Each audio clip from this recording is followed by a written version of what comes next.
Troll Nation, Chris here with Telesplash Gaming, and is the hype for real? Is Anthem going to be the next game that absorbs my free nights? My weekends now? My corneas are getting burnt because I can't turn it off? Or is it a flash in the pan? Well, I'm a couple hours in and it's a lot of fun. But I still want to talk about it. I want to discuss my first impressions and let you guys know whether I'm going to pick it up as a pre-order or I'm going to wait a few days or a few weeks to hear what the true consensus is. So, stick around, let's watch some gameplay, and I'll let you know my first impressions.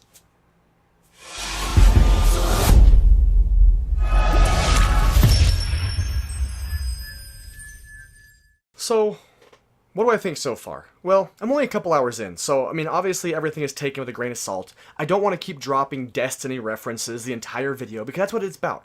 It's like, is it better than Destiny? Is it going to be Destiny 2.0? Is it everything we didn't like about Destiny? You know, but the thing is, it's not Destiny. It's completely different. Even though the game is similar, I'm going to go ahead and say that, and there is a few similarities, it's because it's a third-person action RPG MMO.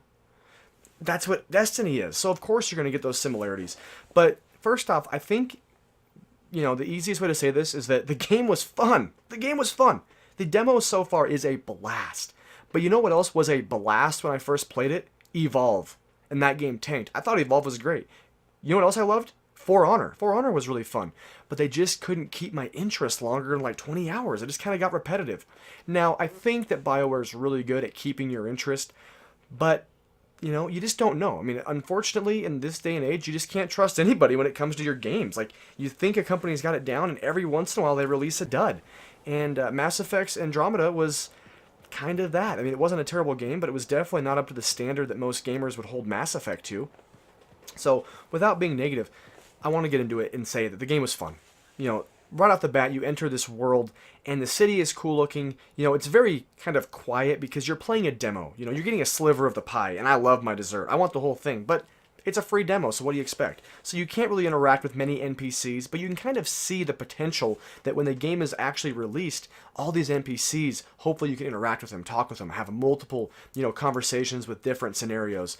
These doors that are closed, hopefully they'll open up into some really cool stuff, some great situations. And that part of it really has me intrigued. And then you jump into your Javelin, you go right to a mission. There's not like much of a, you know, like tutorial. You jump right in and the tutorial is, hey, here's some guys, learn to use your moves, kill them, go after them, rinse, repeat.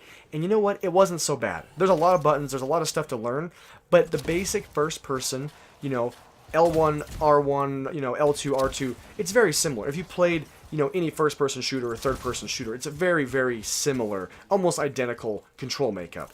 But it feels great controlling a Javelin that not only can, you know, run around, but you can actually fly and hover and double jump. So it was really fun having a, you know, Javelin, you know, a mech that you can basically play like a third-person shooter, and all of a sudden, boom, now you're in like a, you know, flying game, and you're going around with an aerial combat. It was really unique, and that's kind of the most exciting part of the first 2 hours for me, is just sitting back for a second and going, I'm not running around, I'm jumping, and now I'm shooting this guy from 40 feet in the air, and now I'm shooting him from, you know, the ground. It was really neat, and there's special moves and a lot of really unique customization options I'll talk about in a second. But first off, it was just fun, and I enjoyed the first mission, and we had a blast. So speaking of flying, it was responsive. I don't know how the VIP demo went, because I didn't get to play that, but I'll tell you what, when you were playing in my Javelin, the flight was responsive. It felt fantastic. I felt like I was 100% in control of my character the entire time, and that was rad. And that's the number one mechanic that's going to ruin any game is obviously gameplay and controls. And the controls were fantastic. They were spot on. The one thing I would say that's kind of like makes your brain explode is that there's a lot going on when you're playing. I mean, when you have 3 other Javelins doing their special moves and shooting at these different, you know, minions and you know, bad guys, so to speak, there's a lot that I was kind of getting lost during some of the gameplay. Like, oh my gosh, who am I targeting? And I'm not sure if they're going to have any, you know, like targeting beacon. Maybe because I'm only a couple hours in, I didn't get to experience that yet. But there was multiple times I was like, can I actually target this guy? Like, can I lock on? And you know what? Maybe you can. So take everything I say with a grain of salt, because I'm a complete noob when it comes to Anthem. But these are my first impressions, and that's what I felt like, is that there was a couple times when I was trying to shoot someone, and then there was all these explosions, and I kind of lost them in the crowd, and I was like, you know, I could use a target lock right now. But that's not really important. You know, there's not a target locks in a lot of third-person shooters. But in that moment, there was just so much going on that I was like, whoa, and I just kind of backed up. And, you know, I didn't die, I didn't get hit, but there was so much going on, and we're talking level 10 javelins. We haven't even gotten a chance to expand our repertoire of weapons and abilities. So with that, maybe it'll be easier when you have all these different weapons and abilities, because then you won't get confused, because right now we're all throwing the same bomb out, we were all throwing the same grenade, we were all throwing the same special, so you're like, whoa, what's going on? But it was a lot of fun, and like I said, it was very responsive. So controls, definitely going to give like an A+ on controls. The visuals in the world looked amazing, and the explosions and stuff looked so good. There was multiple times where something would happen on screen, and I would look at it and go, you know, I'm used to like 4K graphics, like I'm used to really good graphics, and I was still really impressed with the way this worked. And I think part of it is because it's an online game, and you are playing with all these other people, and it's like a lot easier for me to play a single player game knowing that everything in that game was designated towards that single player experience. But to have all these, you know, variables on an online game and still look that amazing to me was awesome. So the graphics looked great, and I feel like they're only going to get better as we get closer to the release for the full game.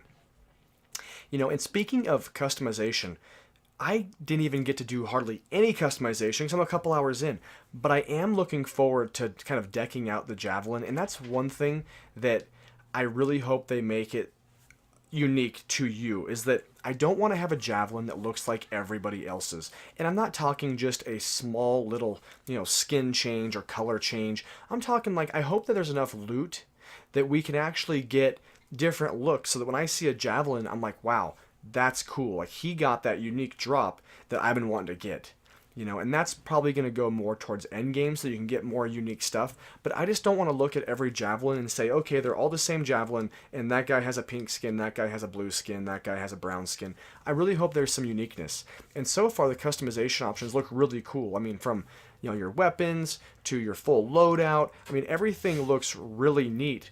And the small customization I could do really had me intrigued, and I'm really excited about that. So the customization looks to be really fun. You could spend hours just probably customizing your Javelin, and I really hope that, you know, it has longevity. That's the main concern of mine, and I think every gamer is, how long is this game gonna keep you, you know, enamored? How long is it gonna keep you wanting to come back and join the world and, you know, have this loot grind?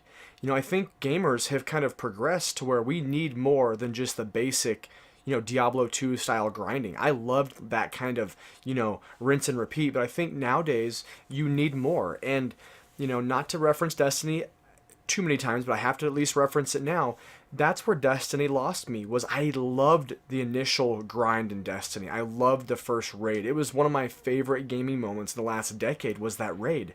The problem is, once you beat the raid and you got used to it and you did it a few times, everybody got the same gear, you know, in your class, and there was other classes, and then everybody kind of looked the same, and then it was kind of like, well, what do you want to do now? And the world, as beautiful as it was and as much fun as the actual gameplay, it got really repetitive. And now there's obviously more expansions and things, but I don't think that they need to take that same. I'd rather have them release almost like expansions on the initial release, and that way you have more to do. And so, speaking of more to do, I do know that some of the end game has what they call strongholds. There's 3 strongholds, so basically 3 raids that could take anywhere from, you know, an hour to 2 hours, and the bosses take quite a while to beat.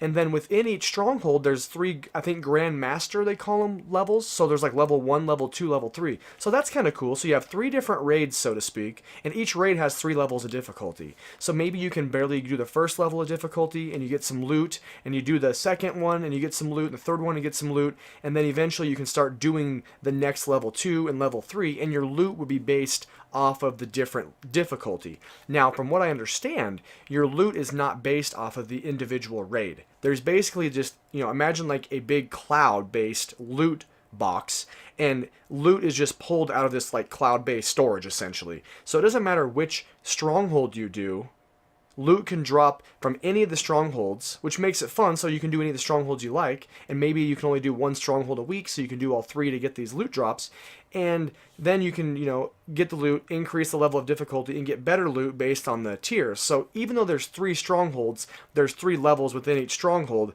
so essentially you could say there are 9 variations of the raid. But, you know, there's 3 strongholds, and then there's, I believe, like, you know, weekly, I don't want to call them strikes, 'cause I don't know the name, but there's like weekly events and different types of events you can do. So there is some stuff built for the end game, and there is some of that longevity. Now, I don't know how PvP is. That's also another aspect that could really make the game great, is that they incorporate some really cool PvP elements with PvP loot, and kind of incorporate that grind, then that could also become a really unique aspect for endgame. So if you don't want to be PvE the whole time, you can jump into the PvE or PvP and start doing player versus player, killing them, and get loot that way. That way, if you don't want to do the player versus environment, you can do that. So I think there's some options, and I do think BioWare has incorporated the 3 strongholds with the 3 levels of difficulty to keep people grinding away at loot. But with that being said, even if there are 3 levels of difficulty, if the strongholds aren't that fun in the first place, nobody's going to care about getting to the 2nd tier and the 3rd tier. So I really do want to see what the end game's like. There are videos out where people were able to go to like an EA, all access event and experience it, and it sounds like they had a lot of fun. So there is some hope for that. And that's really kind of the basics of Anthem for me. I loved the controls, the visuals were great. I wish I could have experienced more of the, actual world and NPCs, but again, you're getting a free demo. They're not going to give you the whole piece of pie in a free demo, so I'm okay with that.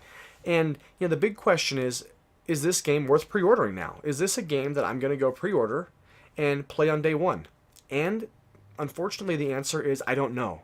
I need to spend a little more time doing it. As much fun as I've had for 2 hours, I really want to put 8-10 hours into this demo so that I can really see if it's going to be worth me going down, pre-ordering it, and playing it.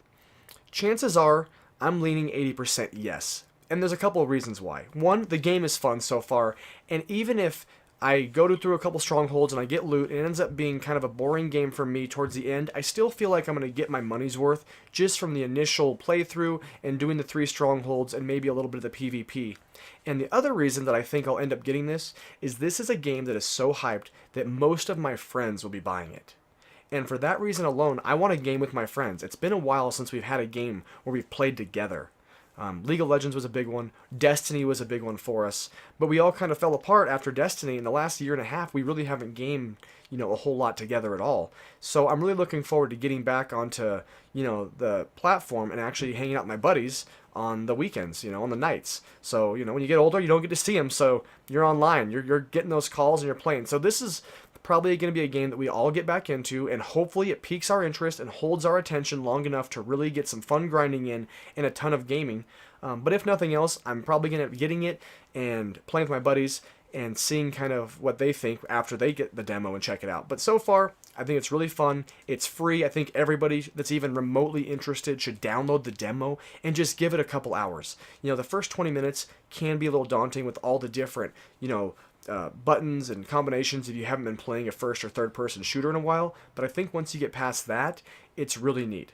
So I hope you guys enjoyed my first impressions. I hope it helped you out a little bit. I know it's not the most unique, analysis, but I'm a couple hours in, and I'm really enjoying it. And I think anybody that wants to do a third-person or first-person game that has that loot grind is going to love the loot grind. The loot is going to be really fun, and I think it's going to keep you busy for a little while. But the end game is the ultimate goal for every gamer when it comes to grinding, and I really want to see what that's like. So guys, let me know what you think of the Anthem demo if you've played it. Let me know if you're going to pick it up, if you've pre-ordered it, and kind of what the reasoning for your pre-order was. With that being said, keep rolling, keep trolling, and we'll see you on Anthem.